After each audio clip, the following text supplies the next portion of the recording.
on se retrouve aujourd'hui pour les énergies de ce samedi 2 mai. Moi je suis contente, 2 mai 2020, ouais j'aime bien le mois de mai. Toujours avec le normand, voilà, hein, que j'ai utilisé toute cette semaine. Et puis, demandez à vos guides de Sonia Choquet. N'hésitez pas à aller faire un tour sur Utip, à vous abonner ou à mettre un pouce bleu vers le haut. Et moi j'y vais.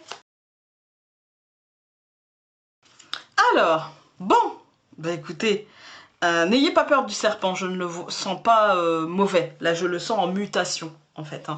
Pour moi, aujourd'hui, il y a la notion de pouvoir. Il y a la notion d'homme de loi, d'homme de pouvoir, en fait. De personne. Pourquoi homme? Non, de personne de pouvoir, de personne représentant la loi, et qu'il y aurait quand même un cadeau.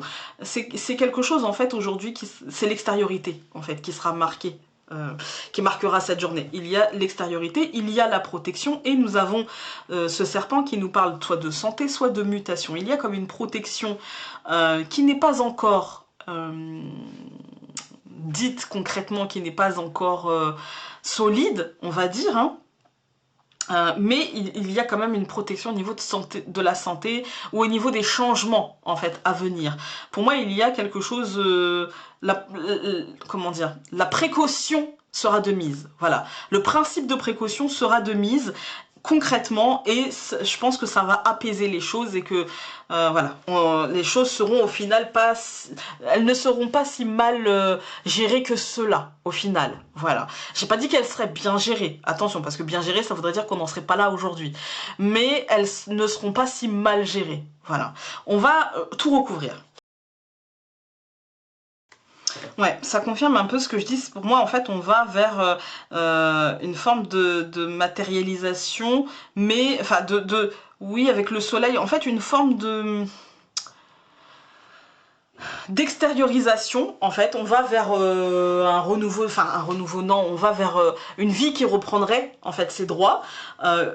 Dans l'abondance, mais pas totalement, vous savez, il y a une partie de protection, d'accord? Il y a certaines choses qui sont mortes, et mortes définitivement non, mais en tout cas qui ne sont pas prêtes de revenir et qui renaîtront d'une manière différente, mais c'est pour moi un principe de précaution, c'est-à-dire qu'en fait, c'est la peur, en fait, hein, on a la peur. Vous voyez, pour moi, c'était pas la trahison, là. D'accord? On n'a pas la trahison, machin, on n'a pas tout ça. Mais pour moi, c'est de la peur, en fait. De la peur sur l'avenir, sur de la projection mentale, en fait. Hein. Et du coup, pour moi, il y a un principe de précaution qui sera mis en place et qui sera le mieux de ce que l'on peut faire pour essayer de couper la poire en deux et pour essayer de mettre l'humain, on va dire l'humain au centre, tout en gardant quand même une certaine notion de pouvoir et d'argent, en fait. Hein. Voilà. Pour moi, il y a une sorte de compromis.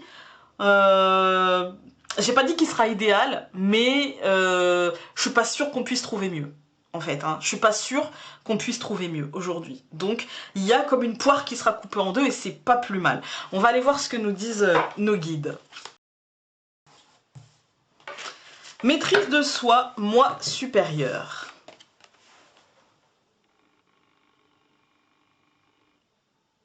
Une forme de compréhension, ne pas céder. Regardez avec du recul les choses. On va aller voir le livret.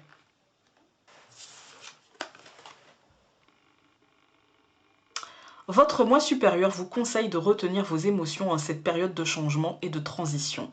Soyez également sur vos gardes et ne vous laissez pas manipuler par les émotions suscitées par le drame et la peur que vivent des gens autour de vous. Il y a du changement dans l'air et de l'incertitude ambiante fait naître beaucoup d'anxiété et d'insécurité. Voyez le stress qui vous menace et choisissez de braver la tempête qui se prépare en gardant votre sang-froid. Aussi forte soit-elle, résistez à la tentation de plonger tête la première dans le drame, afin de libérer le trop-plein d'adrénaline qui coule dans vos veines en ce moment. Faites de la course à pied ou du conditionnement physique, canalisez votre anxiété dans votre corps plutôt que dans vos émotions, et protégez-vous de la peur engendrée par les actions des autres. Oui, il est difficile d'affronter l'inconnu.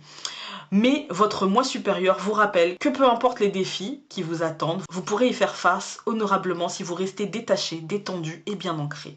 Votre moi supérieur vous adresse le message suivant: gardez votre sang-froid. Voilà, ne cédez pas à la peur. Ça sera je pense, le mieux que l'on puisse avoir, même si c'est pas l'idéal. Parce que l'idéal aurait été que nous ne vivions pas ces périodes-là et que nous puissions continuer à vivre normalement, que nous puissions continuer à matérialiser ce que l'on était en train de faire, etc., etc. Sur ce, je vous embrasse très fort et donc on se dit à demain pour un nouveau tirage. Salut!